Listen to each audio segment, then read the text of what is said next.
अग्निर्ज्योतिर् शुक्ला षण्मासा उत्तरायणम तत्प्रयाता गच्छन्ति ब्रह्म ब्रह्म विदो जना। जो पर ब्रह्म के ज्ञाता हैं वे अग्निदेव के प्रभाव में, किसके प्रभाव में? अग्निदेव के प्रभाव में, प्रकाश में, दिन के शुभ क्षण में, शुक्ल पक्ष में, जब सूर्य उत्तरायण में रहता है, इन 6 मासों में इस संसार से शरीर त्याग करने पर उस पर ब्रह्म को प्राप्त करते हैं। योगी भगवान को प्राप्त नहीं करते हैं। क्या शब्द आया इसमें? परब्रह्म। भगवान को प्राप्त नहीं करते हैं वो। तो जो योगी जिनने निश्चित कर लिया है कि हमें शरीर को छोड़ के आध्यात्मिक लोकों में जाना है, वो क्या करते हैं? इस चीज का प्रयास करते हैं। जब अग्नि, प्रकाश, दिन तथा पक्ष का उल्लेख रहता है तो ये समझना चाहिए कि इन सबों के अधिष्ठाता देव होते हैं जो आत्मा की यात्रा की व्यवस्था करते हैं। योगी, जो योगी होते हैं, जिन्होंने अपने मन बुद्धि को वश में कर रखा है, अपने प्राण को वश में कर रखा है, उनके प्राणों को कौन लेके जाते हैं? देवता। कौन लेके जाते हैं? देवता। जो भोगी होते हैं उनको कौन लेके जाते हैं? उनको भी कुछ देवता ही लेके जाते हैं, ठीक है। लेकिन कुछ ऐसे होते हैं जो दुष्कर्मी होते हैं, उनको लेने आते हैं यमदूत। कौन आता है लेने? यमदूत। और जो भगवान के भक्त होते हैं उनको आते हैं विष्णुदूत लेने के लिए। तो ये सब अलग अलग है, इसलिए यहाँ पे योगियों का वर्णन किया है। योगियों को कौन लेने आते हैं? देवता। और हर चीज के अलग देवता होते हैं। अग्नि का अलग देवता है, प्रकाश का अलग देवता है, दिन का अलग देवता है, रात्रि का अलग देवता है, और इनका एक क्षेत्र भी होता है, ठीक है। ये देवता यहां से यहां तक काम करेगा, बस उसके आगे उसका प्रभाव समाप्त हो जाता है। जैसे किसी एक व्यक्ति ने यहाँ पे कोई मर्डर किया, मतलब महोबा में, तो उसको कौन पकड़ेगा? महोबा की पुलिस। तो महोबा की पुलिस का दायरा जहां तक है उसको फिर अपने आगे हैंड ओवर कर देगी, राइट। और जब उस पुलिस के अंडर में आएगा तो उसका जो दायरा है उसके आगे हैंड ओवर कर देगा उसको। यही होता है ना। इसी प्रकार से जो हमारी आत्मा की गति होती है वो भी इसी प्रकार से ही होती है।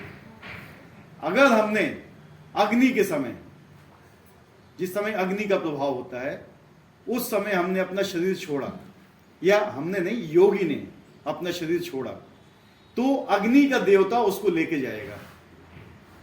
अग्नि का देवता लेके जाएगा। अग्नि का देवता किसके पास लेके जाएगा? प्रकाश के देवता के पास, ठीक है। प्रकाश जहां पे लाइट रहती है, ठीक है, ज्ञान होता है, प्रकाश के देवता के पास। फिर प्रकाश का देवता उसको कहां लेके जाएगा? शुक्ल के देवता के पास, शुक्ल पक्ष का देवता। शुक्ल पक्ष क्या होता है? शुक्ल पक्ष 15 दिन का होता है, अमावस्या से लेके पूर्णिमा तक। तो बेसिकली क्या होता है? पहले होता है अग्नि, ठीक है। अग्नि से ये इजीली समझ में नहीं आएगा, इसलिए इसको बार बार समझना पड़ेगा, इसलिए मैं बार बार रिपीट कर रहा हूं। जब योगी जो ब्रह्मचर्य का पालन करे, इसको अपने प्राण पे कंट्रोल है, उसने ये समझ लिया कि अग्नि का समय आने वाला है, ठीक है। तो अपने यहां से वो प्राण को निकालता है, कहां से?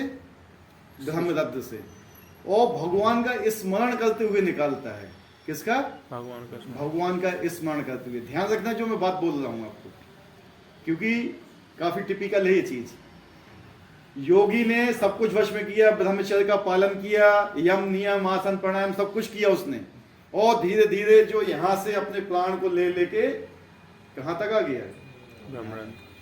और फिर उसने देखा कि यहाँ अग्नि का समय आने वाला है, मुझे इसी समय अपना प्राण छोड़ना है, तब मैं आध्यात्मिक लोक में जा पाऊंगा। तो यहां पे आगे उसने भगवान का स्मरण किया और प्राण छोड़ दिया, तो सक्सेस है वो, ठीक है। तो वो अग्नि के देवता की शरण में चला जाएगा। अब होता है अग्नि के देवता का काम। एक बार शरीर व्यक्ति ने छोड़ दिया तो फिर उसका अधिकार सब खत्म, वो कुछ नहीं कर सकता है अब उसके बाद।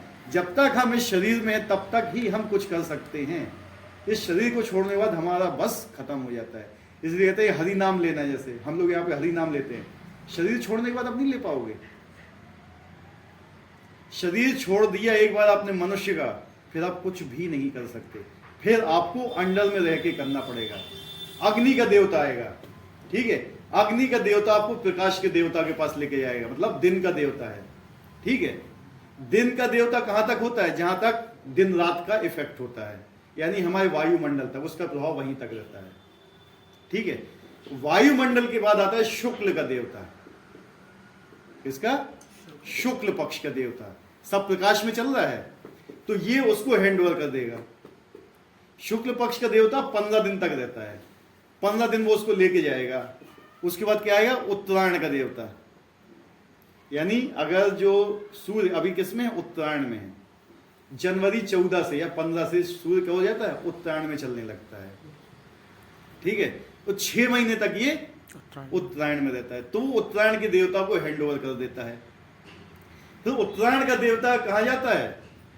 सूर्य लोक में उसको लेके चला जाता है। ये होती है योगी की गति, जिसने अपने प्राण को वश में कर लिया है और भगवान श्री कृष्ण का स्मरण करते हुए शरीर त्याग दिया है।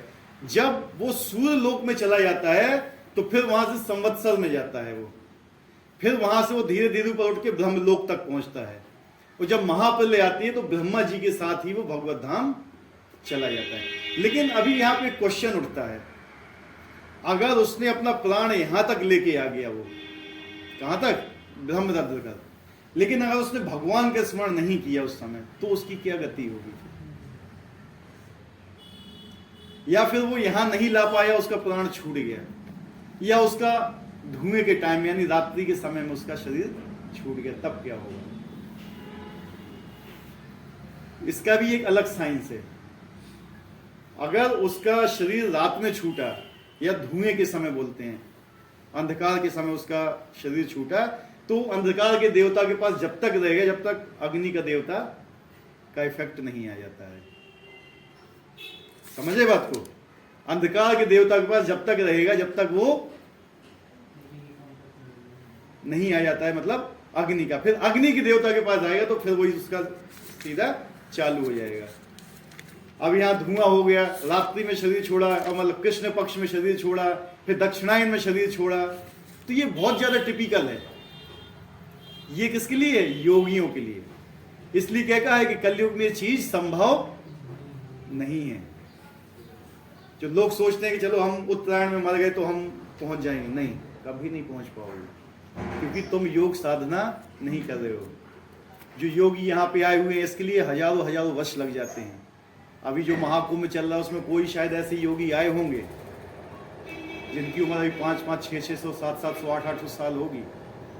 ठीक है, सांस रोक के रखे होंगे वो केवल समय की प्रतीक्षा करते हैं कि मैं इस समय में शरीर छोड़ूंगा और निकल जाऊंगा यहाँ से। तो जिस समय भगवान अर्जुन भी चीज बता रहे थे ना, तो अर्जुन भी सोच रहे थे कि ये चीज तो मैं भी नहीं कर सकता हूँ, तो कलयुग में आगे क्या करें? तो आगे भगवान बताते हैं कलयुग के लोगों के लिए। इसमें किसी को डाउट है भी तो बताइए हमें, समझ में नहीं आएगा इतनी आसानी से, इसलिए आपको पढ़ना पड़ेगा। किस समय शरीर छोड़ते हैं तो कैसी गति प्राप्त होती है, किस समय से लोग कहते हैं कि ठीक है भाई चलो खत्म हो गया, अच्छे दिन चला गया, पहुंच गया, वो वैकुंठ मिल गया। कुछ नहीं होता ऐसा कुछ भी नहीं होता है। जो भी गति होती है उसके कर्मों के अनुसार होती है। ठीक है, केवल योगी की इतनी शक्ति होती है कि वो अपने निर्णय के अनुसार शरीर छोड़ सकता है। क्या हमारे अंदर ऐसी शक्ति है कि हम चाहें कि हम इस समय अपना शरीर छोड़ दें? नहीं है हमारे अंदर शक्ति। तो फिर हमारी गति क्या होगी? ठीक है,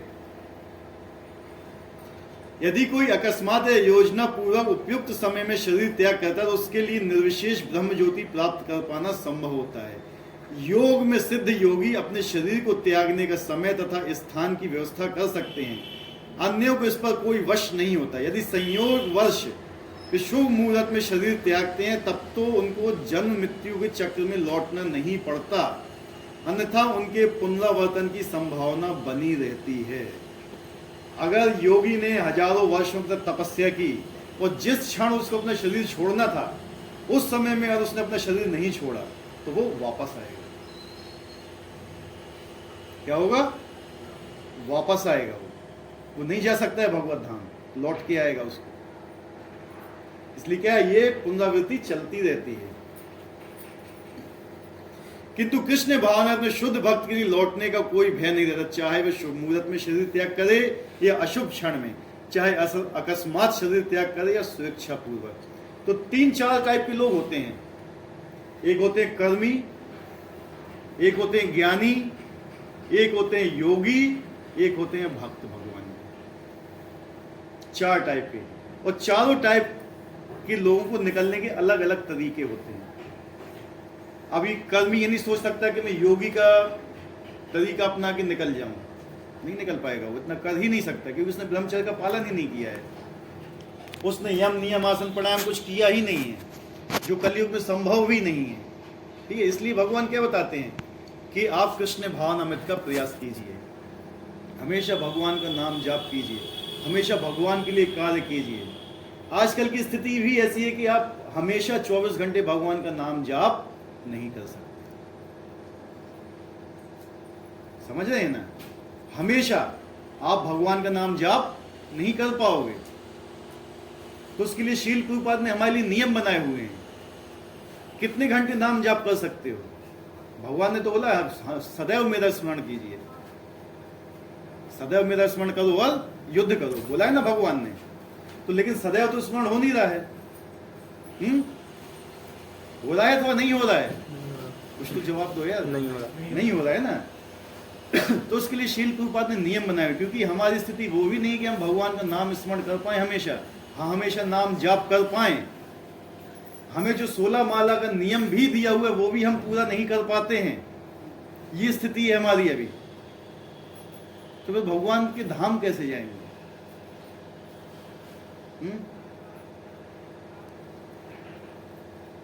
कैसे जाएंगे बताइए? नाम भी जाप नहीं कर पा रहे। इसलिए शील प्रभुपाद ने कहा है सेवा। क्या? सेवा। सेवा करना आपको जरूरी है। अगर आप सेवा नहीं कर रहे हो ना, माला पकड़ के बैठे हुए हो, तो भी बहुत मुश्किल है, क्योंकि आप माला में आप कंसंट्रेशन कर ही नहीं पाओगे। लेकिन अगर आप सेवा करते हो भगवान के लिए, तो भगवान फिर आपकी जिम्मेवारी लेते हैं, ठीक है, कि ये व्यक्ति मेरे लिए सेवा कर रहा है। वास्तविक में शील प्रभुपाद ने हमें सेवा ही बताया है। जो वैष्णव धर्म वो सेवा का ही धर्म है। और सर्विस बिफोर सेल्फ, क्या मतलब इसका? सर्विस बिफोर सेल्फ, स्वयं के पहले सेवा। मतलब अपनी जरूरतें अगर हम पूरी करना चाहते हैं, उससे पहले हमें सेवा। अगर कोई सेवा दी गई है, लेकिन अगर आपको कोई काम छूट रहा है, तो छोड़ दो उसको फिर, क्योंकि हमें सेवा मिली हुई है। अगर आप सेवा करेंगे ना, तो आपका हर समय उसमें लगा रहेगा। आप ये चीज देखिए, 1 हफ्ते पहले जिस समय आप सेवा में लगे थे, आपको बाहर की कितनी चीजें ध्यान आई है? नहीं आ रहा। कुछ ध्यान आया? बाहर की चीजें नहीं आई ना। लेकिन जब माला पकड़ते हो तो सब बाहर की चीजें ध्यान आती हैं। इसलिए शील प्रभुपाद ने हमें सेवा दी है कि कलयुग का व्यक्ति नाम जाप भी नहीं कर सकता है, इसलिए इनको सेवा में लगाओ। क्योंकि इसका मन क्या है? चंचल है, एक जगह नहीं टिकेगा। इसलिए शील प्रभुपाद ने हमें सेवाएं दी हैं। सेवाएं क्या है? सुबह उठो 3:30 बजे, फ्रेश हो, रूटीन करो, 4:30 बजे मंगल आरती आओ, मंगल आरती के बाद नाम जाप करो, नाम जाप के बाद क्या होता है? गुरु पूजा होती है, गुरु पूजा के बाद भागवतम होती है, भागवत प्रसाद होता है, प्रसाद के बाद कुछ मेंटेनेंस वर्क होता है, उसका बुक डिस्ट्रीब्यूशन होता है। पूरी 12 घंटे 24 घंटे तक भगवान ने सेवा में फिक्स कर दिया हमें।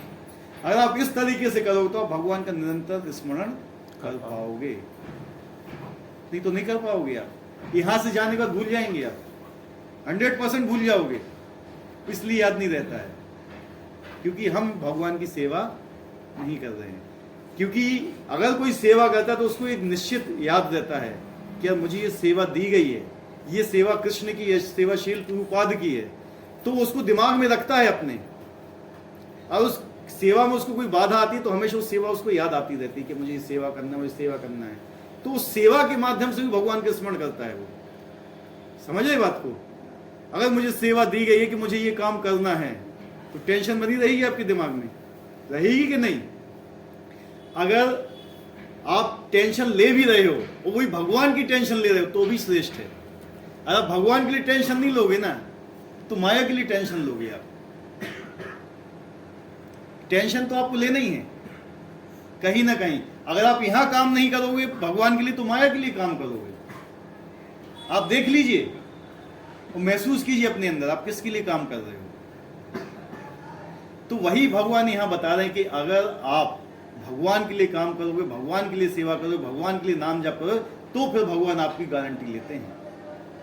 और जिस समय आपने भगवान ने आपकी गारंटी ले ली, फिर तो आप चाहे अग्नि में शरीर छोड़ें, चाहे धुएं में, चाहे रात्रि में, चाहे दिन में, चाहे फलाने काम, कोई फर्क नहीं पड़ता। क्यों? क्योंकि उस समय आपको लेने के लिए विमान आएगा। आपको कि देवता लेके नहीं जाएगा कि पहले अग्नि में जाओ, फिर प्रकाश में जाओ, फिर शुक्ल पक्ष के देवता के पास जाओ, फिर कौन सा उत्तरायण के देवता के पास जाओ, फिर सूर्य में प्रवेश करो, फिर सूर्य से पूरी, इसको बोलते हैं क्रम मुक्ति। क्या बोलते हैं? क्रम मुक्ति। क्रम मुक्ति बोला जाता है इसको। पहले फर्स्ट फ्लोर पे, फर्स्ट से फिर सेकंड पे, सेकंड से थर्ड पे, थर्ड से फोर्थ पे, फोर्थ से फिफ्थ पे, और फिसल गए तो नीचे आ गए। सांप सीढ़ी देखा? किस किस ने खेला सांप सीढ़ी? सबने खेला। सबसे खतरनाक सांप कौन सा होता है? होता है ना, वो होता है अहंकार। 99 का सांप वो सबको डसता है, मैक्सिमम 99% को डसता है, इसलिए वो 99 पे रहता है। ठीक है। और जब वो डसता है तो कहाँ आते हैं? 10 पे 9 पे 9 या 10 पे आते हैं। मतलब सबसे ऊपर से सबसे नीचे पटकता है। वो सीढ़ियां क्या है? वो सेवाएं। और आप सेवा में लगे रहोगे ना तो सीधा ऊपर चढ़ जाओगे। सबसे खतरनाक सांप कौन सा है? 99, अहंकार। और उसको अपने कब्जे में कर लिया ना, है क्या बेटा? ठीक है। तो ये क्या है? एक प्रोसेस है। आज सांप सीढ़ी खेले हो तो ये समझ लेना, ठीक है। लेकिन जो भक्ति की प्रोसेस है ये लिफ्ट के समान। क्या है? लिफ्ट के समान। लिफ्ट कैसी चलती है? हैं? सीधे ऊपर पहुंच सीधा ऊपर पहुंचाती है वो, हैं? तुम फंस गए थे ना। ठीक है। तो लेकिन जो भगवान की लिफ्ट है वो बीच में फंसती नहीं, उसकी लाइट भी नहीं जाती है। ठीक है। तो लिफ्ट जो बोला गया है ना, ये है भगवान की भक्ति। वो जो क्रम मुक्ति क्या है? ये है एक सीढ़ियों से जाना, एक के ऊपर एक के ऊपर। ठीक है। और इसके बाद आती है जो कर्मकांडी होते हैं। ठीक है। जो सोचते कि मैं ये यज्ञ करूंगा तो मुझे ये पुण्य मिलेगा, मैं ये करूंगा तो मुझे ये मिलेगा, ये केवल जाते हैं स्वर्ग लोक तक। इससे ऊपर ये जा ही नहीं सकते हैं। ये फिर वहां से वापस आते हैं, फिर जाते हैं, फिर वापस आते हैं, फिर जाते हैं। वही चक्कर इनका चलता रहता है। तो अभी जो धूमो वाला जो ये अगला श्लोक है ये उन्हीं लोगों के लिए है। ठीक है। धूमो रात्रि स्थिता कृष्णा षण्मासा दक्षिणायनम तत्चान्म संज्योतिर योगी प्राप निवर्तते। जो योगी धुएं रात्रि कृष्ण पक्ष में या सूर्य के दक्षिणायन रहने के 6 महीनों में दिवंगत होता है, वे चंद्र लोक को जाता है, किंतु वहां से पुनः पृथ्वी पर चला आता है। तो क्या बताया गया? जो धुएं में, मतलब ये कैसे लोग के लिए वर्णन किया जा रहा है? जो कर्मकांडी हैं, जो भोगी हैं। अभी किसके लिए वर्णन हुआ था? योगियों के लिए। ये किसके लिए? कर्मकांडियों के लिए, जैसे हम लोग हैं सब। इसलिए क्या कहते हैं? भैया उसको तो स्वर्ग मिल गया, बस ठीक है, यही बोलते हैं ना। लेकिन वहां से भी वापस यही आता है। उसकी गति क्या होती है? यहां से जाएगा कैसे? धुएं में। धुएं का देवता लेके जाएगा कहां पे? रात्रि के देवता के पास। रात्रि का देवता कृष्ण पक्ष के देवता के पास लेके जाएगा। कृष्ण पक्ष का देवता दक्षिणायन के देवता के पास लेके जाएगा। फिर वहां से वो सूर्य लोक के पास, सूर्य लोक से फिर जाएगा कहां? चंद्र लोक में। चंद्र लोक में जितने उसने पुण्य किए हुए हैं उसका भोग करेगा वो। मिनिमम बताया गया 10,000 वर्षों तक वहां रहता है वो सोम रस का पान करता है। लेकिन वहां से फिर वो पटक दिया जाता है, क्योंकि जो स्वर्ग लोक में रहता है, जो जीव जाता है, उसके गले में भी एक माला होती है। क्या होती है? माला। और जब वो मरने वाला होता है तो ये माला उसकी क्या होती है? सूखने लगती है। जिस समय ये माला पूरी सूख जाती है तो वो अंतर ध्यान हो जाता है वहां से। यहाँ पे ऐसा नहीं होता कि राम नाम सत्य है, ये सब ऐसा नहीं होता। वहां पे वो वहां से गायब हो जाएगा, मतलब वो सीधा नीचे गिरता है। तो उसके नीचे कौन सा लोक आता है? स्वर्ग नीचे पितर लोक आता है। पितर लोक में जो उसकी बॉडी होती है ना, भूत प्रेत सब खा जाते हैं। ठीक है। फिर वहां से वो आता है बारिश, बादलों में, ठीक है, बादलों में आता है। बादलों से क्या है, बारिश के रूप में नीचे गिरता है। जब बारिश में नीचे गिरता है तो या तो अन्न के रूप में आता है या घास के रूप में उगता है। फिर उसको गाय खाती है, गाय का दूध बनता है, मनुष्य के शरीर में आता है, या फिर अनाज के द्वारा मनुष्य के शरीर में आता है, या किसी जानवर के शरीर में आता है, वहां से वो माता के गर्भ में प्रवेश करता है, फिर उसका जन्म होता है। ये पूरी प्रोसेस है, ठीक है। तो अगर जैसे आपके कर्म होंगे तो आप मतलब मनुष्य के शरीर में भी आ सकते हैं, आप जानवर के शरीर में आ सकते हो, चींटी के भी शरीर में जा सकते हो, कहीं पे भी जा सकते हो। जैसा आपका कर्म हुआ वैसी आपको गति फिर मिलेगी। ऐसा नहीं कि आपको मनुष्य शरीर ही मिलेगा, कंफर्म नहीं है ये कि मनुष्य शरीर ही मिलेगा, आपको कोई दूसरा शरीर भी मिल सकता है। वो कैसे, आपके पाप पुण्य के अनुसार आपने कैसे कर्म किए हुए हैं। क्यों? क्योंकि वो कर्मियों का सिद्धांत है। वो कहते हैं कि मैं ये यज्ञ कर रहा हूँ, मैं ये कथा करा लेता हूँ, मेरे को कुछ पुण्य मिलता है, उसका 100% पुण्य मिलता है, लेकिन उसको वापस आना पड़ता है, ठीक है। तो भागवत के 33 स्कंद में कपिल मुनि उल्लेख करते हैं, जो लोग कर्म कांड, क्या है, कर्म कांड या ज्ञान कांड में निपुण हैं, वे मृत्यु होने पर चंद्रलोक को प्राप्त करते हैं। ये महान आत्माएं चंद्रमा पे लगभग 10,000 वर्षों तक देवों की गणना से रहती हैं और सोमरस का पान करते हुए जीवन का आनंद भोगती हैं। अंततः अथवा पृथ्वी पर लौट आती हैं। इसका अर्थ ये हुआ कि चंद्रमा में उच्च श्रेणी के प्राणी रहते हैं, भले ही उन्हें अपनी स्थूल इंद्रियों से ना देख सकें। हम नहीं देख पाते हैं क्योंकि हमारे अंदर वो शक्ति नहीं, लेकिन चंद्रमा में भी जीवन है। वास्तव में जो हम चंद्रमा देखते हैं ना, ये क्या है, ये पृथ्वी का चंद्रमा है। किसका है? पृथ्वी का। लेकिन ब्रह्मांड का चंद्रमा अलग है, जिसका नाम है सोम। क्या है? सोम। सोम जो शास्त्रों में आता है उसको बोलते हैं सोम, इसलिए वहां पे सोम रस मिलता है। ऐसा नहीं कि इस चंद्रमा में चले गए तो वही हम पहुंच गए वहां पे, ये चंद्रमा नहीं है, वो सूरज से भी दूर है, जिसको सोम बोलते हैं, वो सूर्य से भी दूर है, ठीक है। वो शास्त्र में बताया गया है, लेकिन आजकल उसको अपने वैज्ञानिक प्रूफ नहीं कर पाए उस चीज का। और शील प्रभुपाद भी यही कहा करते थे कि मनुष्य कभी पहुंच भी नहीं पाएगा वहां पे, लेकिन मृत्यु के बाद पहुंच जाता है वहां।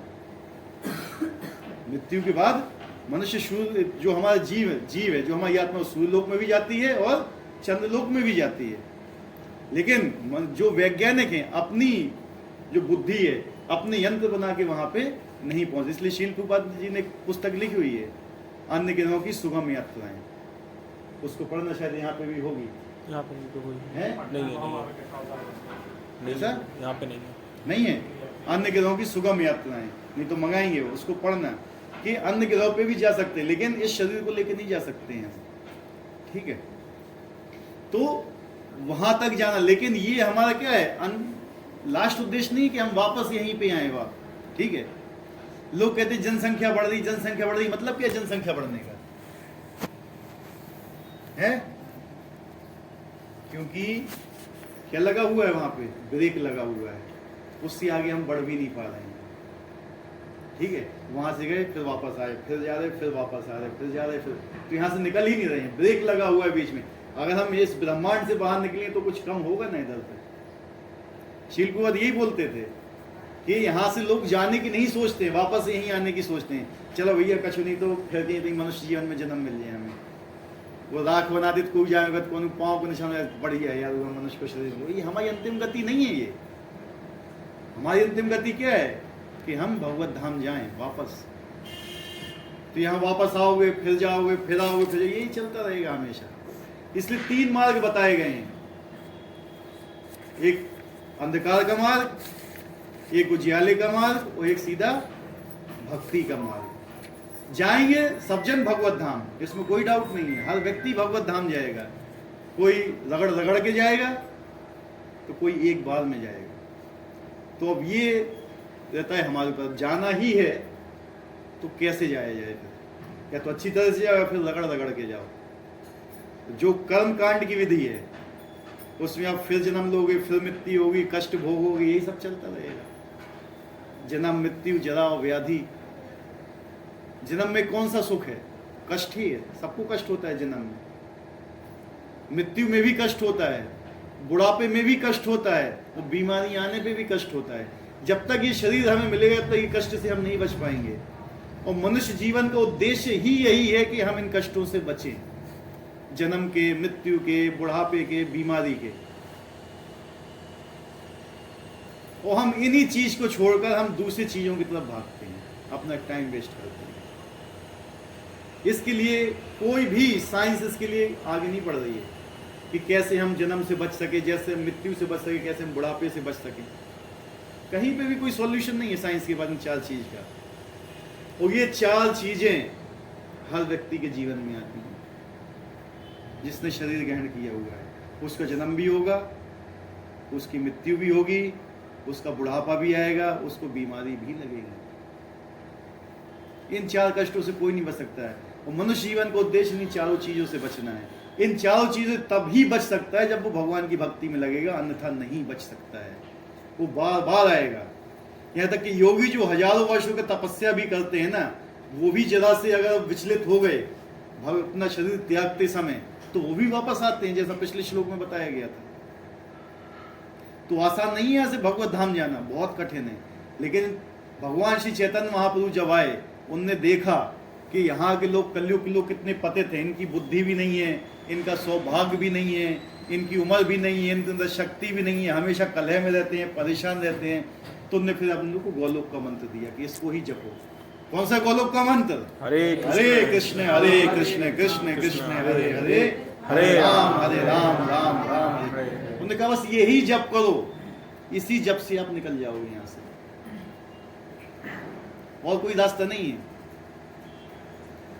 और जितना यहाँ पे बताया गया है कि वैकुंठ पहुंचने के लिए, उतना कहीं पर भी नहीं बताया गया है। कुरान में देख लो, मैक्सिमम पहुंचे हैं कहां तक, वो बताते हैं स्वर्ग तक। क्रिश्चियंस भी यही बताते हैं, स्वर्ग तक ही जा सकते हो आप, इससे आगे नहीं जा सकते। तो हमारे जो स्वर्ग तक जाने का उद्देश्य क्या बताया? कर्मकांडी लोगों का उद्देश्य स्वर्ग तक।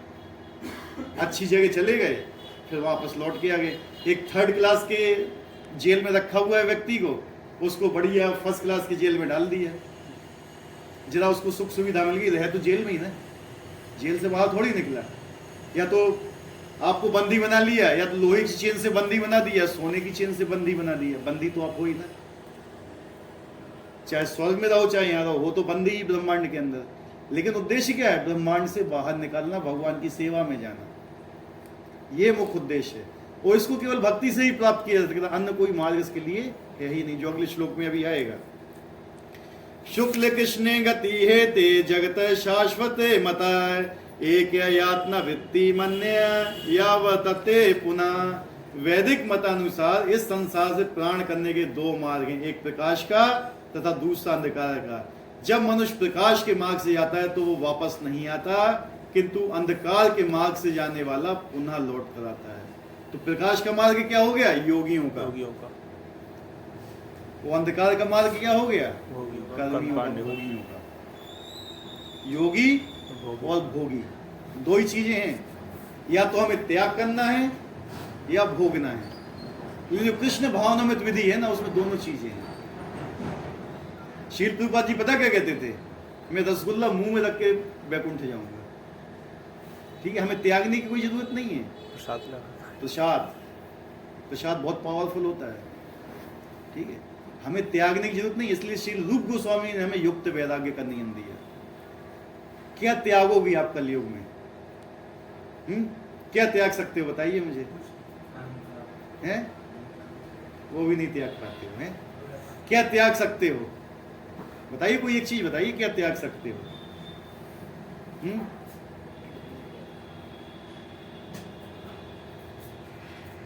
बताइए। त्यागता तो वो है जिसके पास कुछ होता है। Right wrong? राइट है। हमारे पास क्या है जो हम त्यागेंगे? ये शरीर भी हमारा नहीं है, ये शरीर भी गुरु का है। हमारे किसका है? गुरु का। गुरु का शरीर है। ये हमने गुरु को समर्पित कर दिया है अपने आप को। गुरु ने हमें दीक्षा दी है, गुरु ने हमें बोला है कि मैं तुम्हें भगवत धाम लेके जाऊंगा, तुम इस नियम का पालन करो। जो हमें नियम दिए हुए हैं हमारे गुरु ने दिए हुए हैं कि आप नियम का पालन कीजिए। मैं तुम्हारी जिम्मेवारी लेता हूँ। गुरु जिम्मेवारी लेता है। ठीक है, भगवान ने तो छोड़ दिया, किसी लायक नहीं है, लेकिन गुरु जाता है भगवान के पास कि इसको ग्रहण कर लीजिए, मैं इसकी जिम्मेवारी लेता हूँ। गुरु इतने महान होते हैं कि भगवान से जाके लड़ते हैं हमारे लिए, और गुरु जन्म लेता है हमें ले जाने के लिए यहाँ से वापस। आइए बेटे, गुरु का क्या होता है? धर्म। गुरु आता है, क्या होता है? आता है वहां से, किसको लेने के लिए? हम लोगों को लेने के लिए। भगवान से कहता है कि भगवान इन लोग के ऊपर, मैं जाता हूं इन लोग को लेके आता हूं, लेकिन हम लोग क्या करते हैं फिर गुरु के लिए? गुरु की आज्ञा भी नहीं मानते हैं। हम अपनी शक्ति से नहीं जा सकते हैं। देख लो क्या है शक्ति, बता दिया ना 2 श्लोक में, तुम्हारे अंदर क्या शक्ति है जाने के लिए? कुछ नहीं है। हमने एक बार तुम्हें उदाहरण भी दिया था कि एक ट्रेन है जिसके ब्रेक फेल हो गए, वो आग लगी हुई है उसमें, ठीक है, और लास्ट में उसका एक्सीडेंट ही होना है, कोई चारा है नहीं। ऊपर से हेलीकॉप्टर आया, तुम्हें एक रस्सी पकड़ा रहा है कि भैया इसको पकड़ के आ जाओ, तुम आराम से बैठे हुए हो, तो क्या बोलेंगे ऐसे व्यक्ति को? मूर्ख है। वो स्थिति हमारी है। हमें पता है कि इसका नाश होना है हमारे शरीर का। कौन जानता, कौन सोचता है कि मैं हमेशा रहूंगा? बताइए। मालूम है नाश होना है। 3 या 4 चीजें हैं जो शरीर की होने वाली है, तो कीड़े खाएंगे इसको, या राख बन जाएगा, या जानवर खाएंगे। इसके अलावा कोई चौथी गति है इसकी? कुछ नहीं है। और फिर भी इसके लिए हम कितनी क्रीम लगाते हैं अपने चेहरे पे, कितने बढ़िया स्टाइल से बाल कटवाते हैं, यार हमारा शरीर है ये, कितने बढ़िया लाखों लाखों के कपड़े पहन जाते हैं पूरी जिंदगी भर में। होता है कि नहीं होता है? तो क्या होता है उसका? लेकिन अगर इसी शरीर को आप भगवान की सेवा में लगा दीजिए तो क्या होगा बताइए? क्षण भंगुर है ये शरीर, क्षण भंगुर, कब चला जाए पता भी नहीं चलेगा। किसी को निश्चित है कि शरीर कब जाएगा? या योगी बन गए कि हम भैया इस समय शरीर त्याग कर देंगे अपना? नहीं ना, क्षण भंगुर है। कहते हैं कि ये जो हमें शरीर मिला है ना, मनुष्य का शरीर, बहुत बड़ा वरदान है हमारे लिए, पता नहीं किस पुण्य कर्म से मिला हुआ है। लेकिन अगर आपने इसका सही यूज नहीं किया तो क्या होगा? फिर नहीं मिलेगा दोबारा आसानी से। तो 84 लाख के बाद ही आएगा नंबर, और क्या पता नंबर भी ना आए जब तक। क्या था, दूसरा मनुष्य शरीर मिलने के पहले ही महाप्रलय हो जाए, तो चले आए हम महाविष्णु के गर्भ में, फिर दोबारा पता नहीं कब जन्म मिले, कब हमें फिर वही शरीर मिले जिस शरीर से हम गए थे उसके अंदर, फिर वही चक्कर लगता रहेगा, पता नहीं कब मिलेगा मनुष्य शरीर, कुछ कंफर्म नहीं है दोबारा कब मिलेगा। लेकिन जो अभी मिला हुआ है इसका यूज करना पड़ता है। जितना समय हम भगवत भक्ति में नहीं देते हैं उससे ज्यादा समय मोबाइल में देते हैं। माया तो अपने लोगों को भेजती रहती है ना। आजकल सबसे खतरनाक है ये, सबसे ज्यादा खतरनाक और सबसे ज्यादा अच्छा भी है, बशर्ते आपकी मेंटलिटी क्या है यूज करने की। इसलिए श्रील प्रभुपाद ने कभी कोई चीज त्यागने के लिए नहीं बोला हमें, या श्रील रूप गोस्वामी ने कोई चीज हमें त्यागने के लिए नहीं बोला। उन्होंने कहा है कोई भी चीज है, हर चीज जो यहाँ पे है किसके द्वारा बनाई गई है? भगवान के द्वारा बनाई गई है। Yes no? यस। कोई और ऐसा है कोई जो बोलता है भगवान ने नहीं बनाई और किसी ने बनाई है? बनाई तो भगवान के द्वारा ही बनाई गई है ना, है नहीं? अरे कुछ तो बोलो यार जी। है तो भगवान के द्वारा बनाई है, तो किसकी सेवा में लगना चाहिए उसको? भगवान की सेवा। लेकिन हम लगाते उसको अपनी सेवा में। ये चीज बस कंसेप्शन गलत है जरा सा। बस यही चीज सुधार लिया ना हमने, छोटी सी चीज है बस ये। कोई भी चीज गलत नहीं है, उसका यूज गलत है। कोई कहते हैं कि उसके लड़के की शादी हुई, पत्नी उसके जीवन में आ गई, पति उसके जीवन में आ गया तो माया के चक्कर में फंस गया। नहीं, क्या द्रौपदी माया थी क्या? क्या सीता मैया माया थी क्या? है नहीं। बेसिकली क्या है कि उसको किस रूप में लेते हैं आप। आज जितने भी पुरुषों की शादियां होती, क्या समझता है स्त्रियों को? वो गुलाम समझता है कि नहीं? क्या ये समझता है वो कि भगवान ने ये हमें दी हुई हैं, भगवान ने हमें दी हुई? क्यों? भगवान की सेवा करने में साथ बटाने के लिए। नहीं सोचता है कभी कोई, केवल भोगने की प्रवृत्ति होती। यही है आजकल की स्थिति में कि मुझे पति मिल गया, सुंदर मिल गया, इसको यूज करो, बस फलाना टिका। भगवान का तो भूल ही जाओ। गृहस्थ जीवन होता क्या है? पता है गृहस्थ का मतलब क्या होता है? शादी कर ली गृहस्थ हो गई, ये गृहस्थ नहीं होता है। एक गृहस्थ होता है, गृह मेधी होता है। दो चीजें आई हैं शास्त्रों में, गृह मेधी और गृहस्थ। कोई बता सकता है क्या अंतर है गृहस्थ और गृह मेधी में? दोनों की ही शादियां होती हैं, और आजकल के जो मैक्सिमम परिवारों में गृह मेधी हैं, गृहस्थ नहीं है। गृहस्थ क्या है? आश्रम। क्या है? आश्रम का मतलब क्या होता है? आश्रम का मतलब क्या होता है? जहां पे आश्रय लिया जाए। क्या? किसका आश्रय लिया जाए? घर का है? गृहस्थ मतलब आश्रम कितने हैं? 4 4 है ना। कौन कौन से हैं? ब्रह्मचर्य आश्रम, गृहस्थ गृहस्थ आश्रम, वानप्रस्थ आश्रम और संन्यास। संन्यास आश्रम। 4 आश्रम है ना। चारों में किसका आश्रय लिया जाता है? भगवान का आश्रय लिया जाता है। नॉर्मल सी चीज है। ब्रह्मचारी और ब्रह्मचर्य नियम का पालन कर रहा है और भगवान का आश्रय नहीं लिया तो व्यर्थ है उसका जीवन। गृहस्थ अगर शादी करके बच्चे पैदा किए और नौकरी करे, सब कुछ काम करे, लेकिन भगवान का आश्रय नहीं लिया है तो गृह मेधी है वो।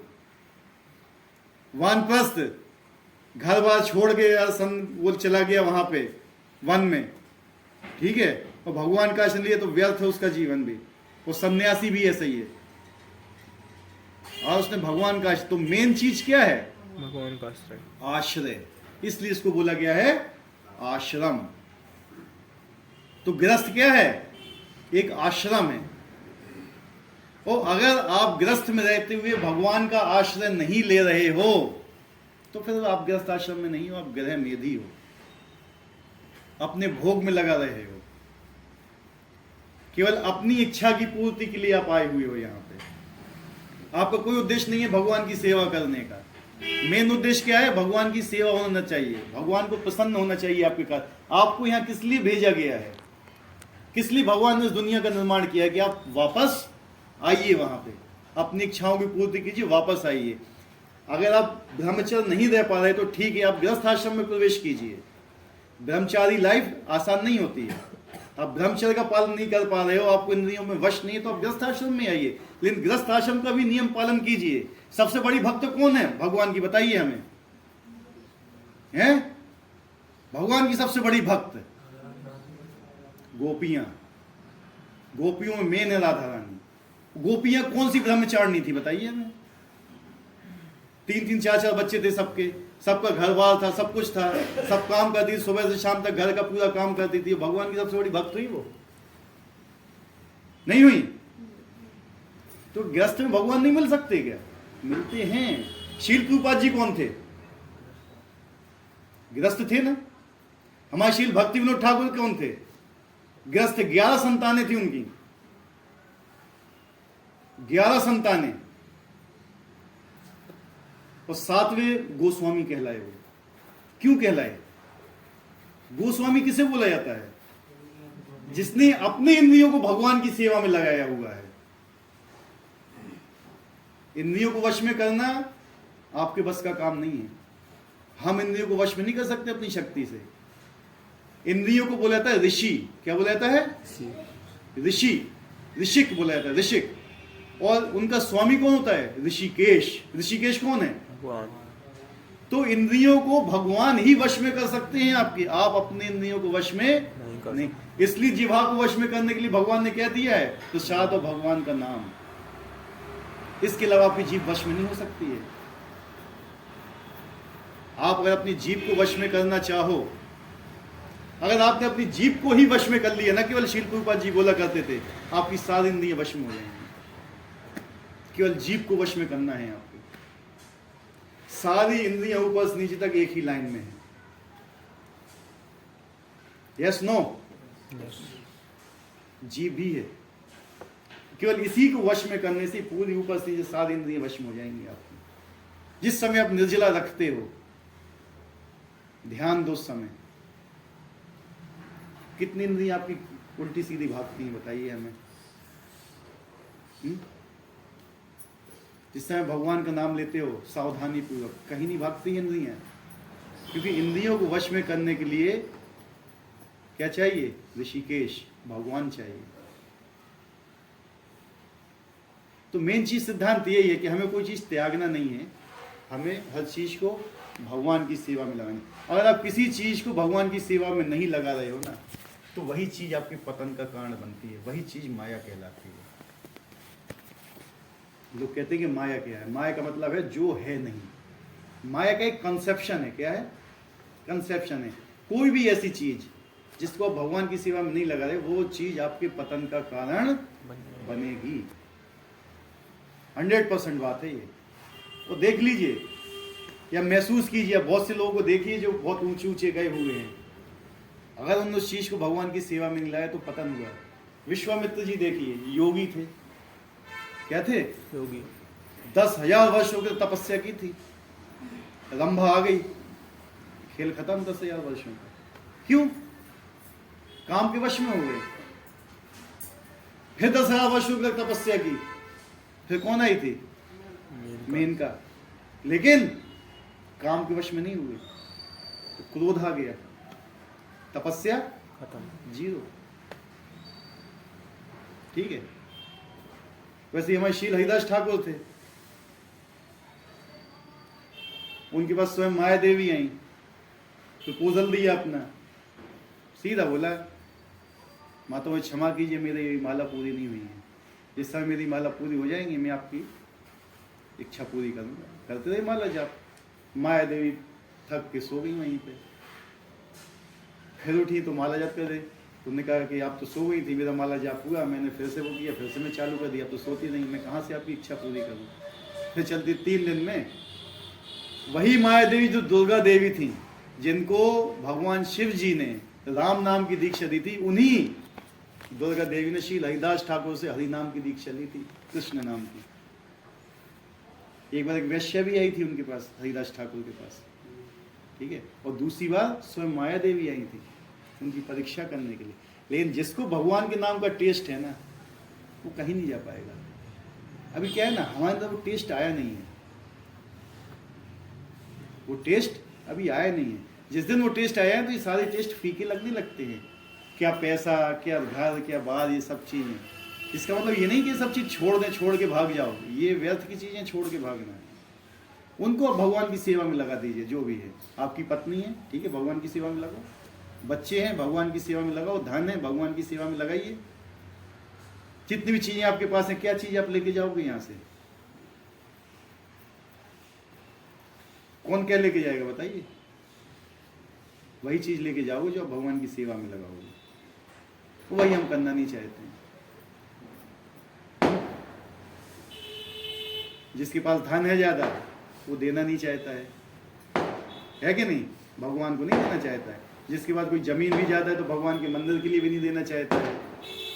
जिसके पास कोई बुद्धि भी है तो वो भी भगवान की सेवा में नहीं लगाना चाहता। सब कुछ है, ठीक है। तो मेन चीज़ क्या है, हमें भगवान की सेवा में लगाना है और खुद लगना है, क्योंकि लास्ट में शरीर भी हमारे साथ नहीं जाएगा। किसका शरीर जाएगा साथ में? हैं? किसी का नहीं। वो आप शरीर को किसकी सेवा में लगाए हुए हो? जरा सोचिए 1 आध मिनट इसके ऊपर सोचिए कि आपने अपने शरीर को किसकी सेवा में लगाया हुआ है? लगाया है ना?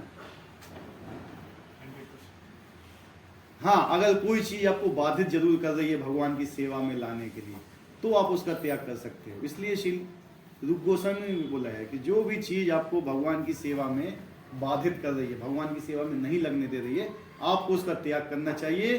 वो चीज भगवान की सेवा में लगने के लिए आपको प्रोत्साहन दे रही है, उसको ग्रहण करना चाहिए। इसलिए त्याग का भी विषय आता है शास्त्रों में। भरत जी ने किसको त्यागा था? भरत जी को जानते हो ना, भगवान राम के छोटे भाई। किसको त्यागा था उनने? माता को त्यागा था। विभीषण ने किसको त्यागा था? भाई को। प्रहलाद महाराज ने किसको त्यागा था? पिता को त्यागा था। क्यों? भगवान की सेवा में बाधक थे। इसलिए हमें भी वो चीज महसूस करनी चाहिए, कौन सी चीज हमारी भगवान की सेवा में बाधक हो रही है। तो ये देखो लास्ट में भगवान को प्राप्त किया है मैंने। लेकिन अभी हमारी स्थिति ऐसी कि हम कुछ त्याग भी नहीं सकते हैं, इसलिए कोशिश करो कम से कम कुछ तो आगे बढ़ो, कुछ तो प्रकाश के मार्ग में आइए। तो यही दो चीजें बताई गई, प्रकाश का मार्ग और अंधकार का मार्ग, ठीक है। नहीं तो फिर तो नरक का मार्ग है ये लास्ट में, ठीक है। वहां पे वो सारे होता है फिर हर चीज, ठीक है। अगला आचार्य बलदेव विद्याभूषण ने छांदोग्य उपनिषद 5:10-3 से 5 में ऐसा ही विवरण उद्धृत किया है, जो अनादिकाल सकाम कर्मी तथा दार्शनिक चिंतक रहे हैं, वे निरंतर आवागमन करते रहे हैं, वस्तुतः उन्हें परम मोक्ष प्राप्त नहीं होता, क्योंकि वे कृष्ण की शरण में नहीं जाते। ये क्वेश्चन शिव जी ने पूछा था भगवान कृष्ण से कि आपके भक्त को मैं सारे प्रकार की मुक्तियां देना चाहता हूं, वो नहीं लेते हैं। कोई भी जो भक्त है भगवान का, भगवान कृष्ण का भक्त, कोई भी मुक्ति नहीं चाहता है, वो सेवा चाहता है भगवान की, कि हमें सेवा मिले। तो सेवा ही परम धर्म है। आप जितनी ज़्यादा सेवा करोगे उतनी ज़्यादा भक्ति में आगे बढ़ोगे, और जिसने सेवा नहीं की वो भक्ति में कभी आगे नहीं बढ़ सकता। इसका एक बहुत अच्छा उदाहरण है, आप लोग सुबह से शाम तक 3 बार प्रसाद पाइए अच्छी तरह से दबा के, वो कुछ काम मत कीजिए, बढ़िया शुद्ध देशी घी का मिठाई सब पाते रहिए, 1-2 साल पाइए, क्या होगा? साल कवर हैं? बहुत से लोग हो जाएंगे तो 100% होंगे या नहीं होंगे? 100%। क्यों होंगे? क्योंकि आपने कुछ भी मेहनत नहीं, कोई भी वर्जिश नहीं। इसलिए जिस समय आप माला जाप भी ज्यादा करते हो, भजन भी बहुत ज्यादा करते हो ना, अहंकार आ जाता है आपके अंदर। वो ऐसा अहंकार रहता है आप नहीं पकड़ पाओगे उस चीज को, वो आपको गुरु पकड़ता है अहंकार को। वो हो जाएगा, उससे ऐसी ऐसी चीजें आएंगी आपके मन में, आप अपराध करने लग जाएंगे, वो आपकी भक्ति नष्ट हो जाएगी, खत्म खेल। इसलिए बोला जाता है सेवा करो, जितनी ज्यादा सेवा करोगे उतने ही ज्यादा। और जब फिर आप डॉक्टर के पास जाते हो 3-4 साल का, तो डॉक्टर क्या बोलता है? सुबह जल्दी उठो, दौड़ो, घूमो, पैदल जाओ, अपना शुगर कम करो, लेवल कम करो। इसलिए फिर जब गुरु के पास जाते, गुरु एक ही चीज बोलता है, सेवा करो। और जितनी ज़्यादा सेवा करोगे उतनी ज़्यादा कृपा आपको प्राप्त होगी। हम केवल कृपा से ही भगवत धाम जा सकते हैं, यही हमारी स्थिति है। हमारे अंदर कोई भी गुण नहीं है, हमारे अंदर कोई भी शक्ति नहीं है, हमारे अंदर कोई भी पुण्य नहीं, कुछ भी नहीं है हमारे अंदर। हमारे अंदर एक ही भरोसा है कि हमारे गुरु हमें लेके जाएंगे। वो गुरु कौन? जो गुरु परंपरा में, पूरी गुरु परंपरा लगी हुई है दर पर, ठीक है। इनके अनुगत हमें चलना है, क्योंकि इनने अपना पूरा जीवन, आज से जितने भी गुरु बने, आज से कितने 5000 साल से, जब से भगवान कृष्ण का जन्म हुआ, उससे पहले के भी हैं। भगवत गीता में कितना बताया गया? 22 करोड़। कितना बताया गया? अध्याय 4 में, अध्याय 4 के दूसरे श्लोक में। और ये देखिए कहां से उद्धृत है, देखिए क्या लिखा है उसके ऊपर, श्रीमद् भगवत गीता 4:2 लिखा है ना, पढ़ लेना इसको खोल के। 20 करोड़, 20 या 22 करोड़ साल पुराना ज्ञान है ये, भगवान ने दिया है जो हमें, कि आप ऐसे मेरे पास आ सकते हो। तो प्रकाश का मार्ग अपनाना है, अंधकार का? तो अंधकार का मार्ग मत अपनाइए, प्रकाश का मार्ग अपनाइए, ठीक है। और उससे अच्छा है भक्त बनिए, भगवान की इच्छा के अनुसार काम कीजिए, जो भगवान चाहते हैं वैसा करिए, तो स्वयं भगवान आपको लेके जाएंगे। वैकुंठ व्यक्ति अपने शक्ति से नहीं पहुंच सकता है, हमेशा विमान ही आता है उसको लेने के लिए। कोई अपनी शक्ति से नहीं जाता है वैकुंठ, उसके अंदर इतनी शक्ति नहीं कि वैकुंठ चला जाए। या शास्त्रों में उठा के देख लो, कोई अपनी शक्ति से गया हो वैकुंठ, तो नहीं गया है। यहाँ तक कि 4 कुमार भी गए थे, वो भी वहाँ की दहलीज से जाके लौट आए थे। हाँ ऐसे जाते हैं, ऋषि मुनि जाते हैं, लेकिन वहाँ रहते नहीं हैं, घूम के वापस आ जाते हैं। दुर्वासा मुनि भी जाते थे वैकुंठ, बहुत से ऋषि मुनि जाते थे, लेकिन रुकते नहीं थे वहाँ पे, स्टे नहीं करते थे, वहाँ से लौट के आ जाएंगे। रुकने की शक्ति नहीं थी किसी के अंदर। रुकने की शक्ति उसी को है जिसको भगवान स्वयं चाहें, वो भगवान का घर है। अब भगवान जिसको रखना चाहे उसको रखेंगे, जिसको रखना नहीं चाहे उसको नहीं रखेंगे, वो उनकी मर्जी है। अगर भगवान की प्रसन्नता से काम करें तो भगवान रखेंगे आपको वहां पे। लेकिन वहां जाके भी आप करेंगे भगवान से, भगवान ने कहा ठीक है ये काम करो, मुझे नहीं करना ये काम, तो क्या फायदा तुम्हारा। एक नौकर तुमने अपने घर पे रखा, तुम मुझसे कहो कि भाई ये काम कर दो, तो कहेगा नहीं करना मुझे, क्या करोगे तुम, भगा दोगे। तो हम सब भागे हुए तो हैं घर पे कि हमने भगवान की इच्छा के अनुसार काम ही नहीं किया वहां पे। हम उसको काम समझते हैं, सेवा नहीं समझते हैं। सेवा और काम में बहुत फर्क होता है। दोनों चीज दिखती एक सी हैं, दोनों चीजें एक सी दिखती हैं, लेकिन फर्क अलग होता है दोनों में बहुत ज्यादा। उसको लग रहा है वो व्यक्ति काम कर रहा है, वही होती सेवा कर रहा है।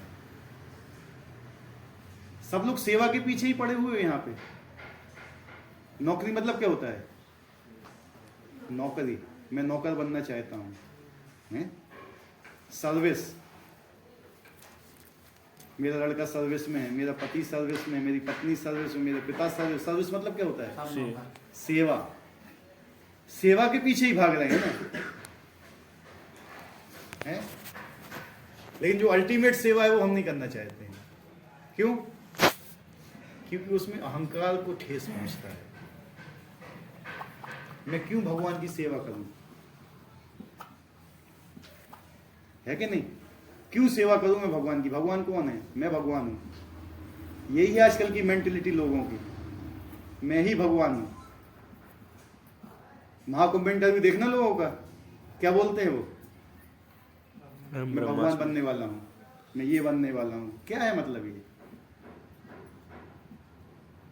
भगवान जब स्वयं अवतार लेके आए तो वो भी सेवक बन के आए चैतन्य महाप्रभु के रूप में। उनने सिखाया हमें कि भक्त कैसे बनाया जाता है, कैसे भक्ति की जाती है। जब भगवान स्वयं सेवक बन पे आए और जो हम सेवक है वो हम भगवान बनना चाहते हैं, कितना उल्टा है ना। अगर कोई सेवक बहुत अच्छी तरह से सेवा कर रहा है मालिक की, तो मालिक उसको कभी छोड़ेगा? छोड़ेगा कभी मालिक उसको? नहीं छोड़ेगा। वो ये कहेगा कि आप यहां से कहीं मत जाओ। आप कृष्ण की इस तरह सेवा करोगे ना तो वो अपने पास रखेंगे। और बहुत दयालु हैं, ऐसा नहीं है वो जबरदस्ती सेवा कराते हैं, नहीं। वहां पर प्रेम में ही सेवा होती है। आप प्रेम से सेवा करते हो वहां पर। वहां पर कोई व्यापार नहीं होता, प्रेम में कभी व्यापार नहीं होता है। और हम भगवान से व्यापार करते हैं, तो भगवान भी हमसे व्यापार करते हैं। व्यापार मतलब क्या हो गया, बनियागिरी। हमने पैसा दिया, उनने सामान दे दिया हमें। भगवान से कहा भैया हम तुम्हें पहू और लड्डू चढ़ाए, हमें पास करवा दो, खैर खत्म। उससे याद आपको भगवान से मतलब ही नहीं है कुछ। होता है मतलब, जब पेपर आते हैं तो भगवान ध्यान आते हैं, जब घर में कोई बीमार होता है तो भगवान ध्यान आते हैं। चलो उस समय भी आ रहे हैं तो भी सही है, कम से कम आ तो रहे हैं ध्यान। लेकिन अब वो हमेशा ध्यान आए तो वही श्रील प्रभुपाद जी ने नियम दिए हुए कि आप भगवान को कैसे हमेशा स्मरण कर सकते हो। और फिर आप हमेशा भगवान के स्मरण करें तो चाहे आप जिस भी समय शरीर छोड़ें, भगवान की स्मृति आपके दिमाग में रही, आप भगवत धाम जाएंगे, कोई शक नहीं है इसमें। और ये भगवत गीता का प्रमाण है। कोई क्वेश्चन है किसी का?